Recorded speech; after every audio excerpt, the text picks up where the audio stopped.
on your mental well-being. And that's difficult to go through. She should have left him because of the red flags. Da, da, da, da. How's she going to leave when she's going through emotionally, she's carrying a child and losing a child, and it passed in pain. She suffered going through that. She didn't just suffer a loss, she suffered the agony and the pain of expelling it out of her system, not only once but twice. That's rough.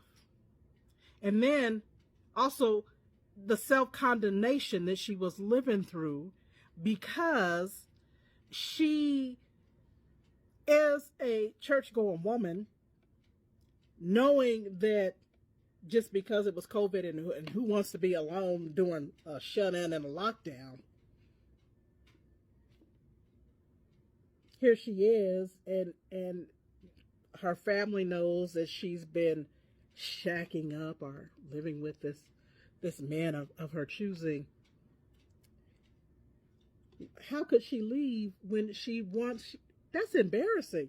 To let people know that you're dealing with this man and he's not what he presented himself when he first came. He's not that knight in shining armor. He's doing things that he shouldn't do. Lots of women keep that a secret. Lots of women. And we should already in social media be aware of that. Yeah. Men can be horrible. And some women too. But for the most part, it's usually men. And women become afraid and ashamed. And that will keep you stuck to something that you don't want to be stuck to. But even in all of that, I still see God's hand on this woman, because he took that child. I read a story once and it just touched my heart. And it was a story about an angel visited a wealthy, rich family. And the angel was in the wealthy, rich family's home, and there was a hole in the wall. And so the angel replaced the hole, he repaired the hole in the wall. Actually, the story as it goes is Jesus visited this home, and Jesus repaired the hole in the wall. And there was an angel with him that watched Jesus repair the hole in this rich family's wall. Then Jesus went to visit a poor family, and he stayed in their barn.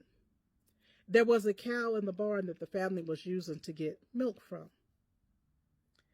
And the angel watched as Jesus unalived the cow that belonged to the poor family. And so after observing these two things, the angel asked Jesus, "Why did you repair the rich man's home and then allow the only milk supply for this poor family, their only resource?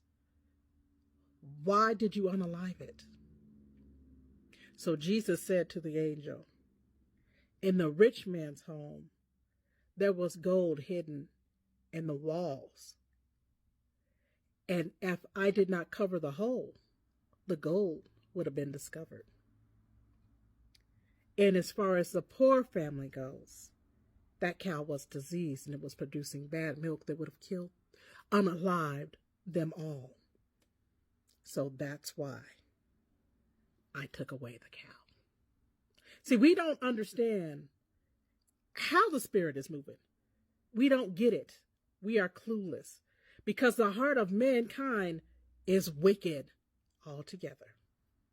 We were conceived in sin. We're sinners saved by grace.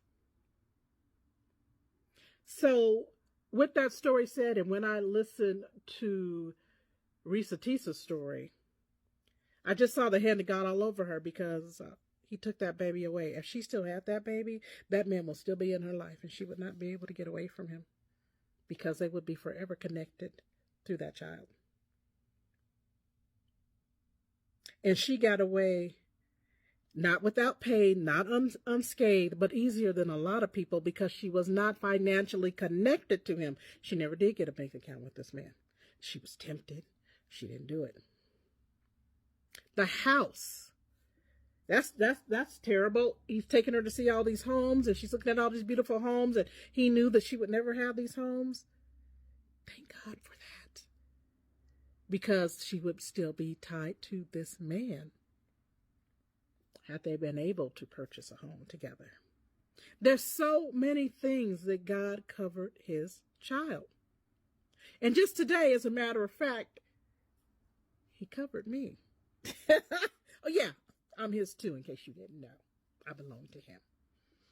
And I was watching a TikTok video, and I was impressed by what I saw. And so I decided I'm going to go ahead and contact this person and work with this person. And to contact this person and work with this person and set up the appointment with this person that I did, I would have to release my personal information. And so this person, we set up a meeting, and things didn't go well yesterday, so we had to cancel the meeting we were scheduled for today.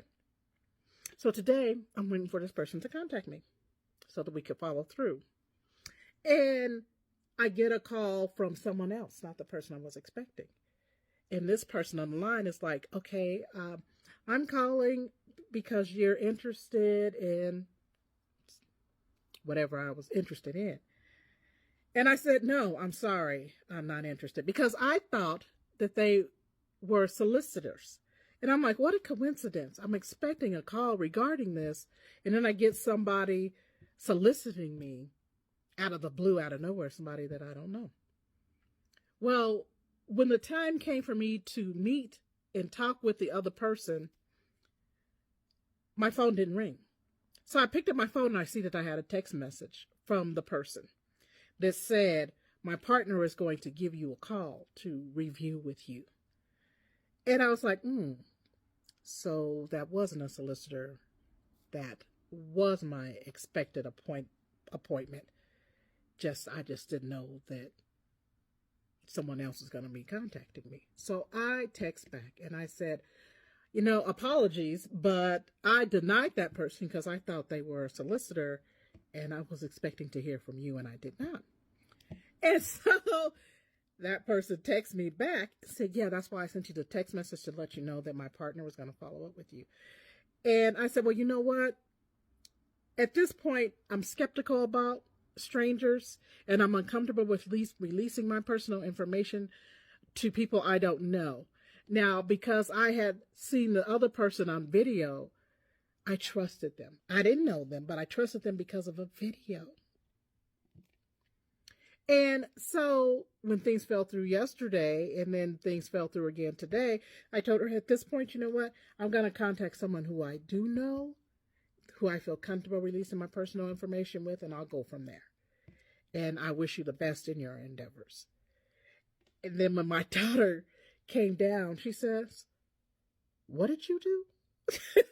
Because I was telling her, I think I dodged a bullet. And so I told her the premise of it. And then she said, wait a minute, so what did you do? Why do you do these things?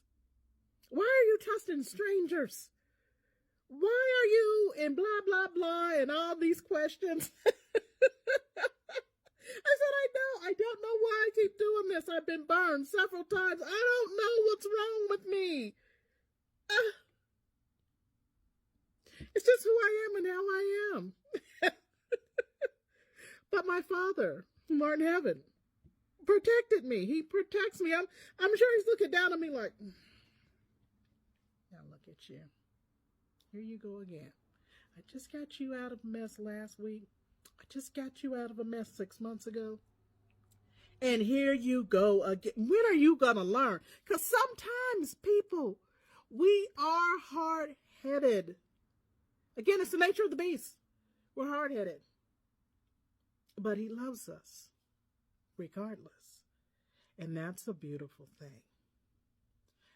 Hold on, I'm going to pause because I'm running out of time here and I'm just testing to see if I could go 20 minutes. And don't be trying to tell me that she's trying to do part 1 and part 2 like Risa, because if you follow me and if you want to go back, I began my TikTok journey making long-winded TikTok videos that had at least 5 parts.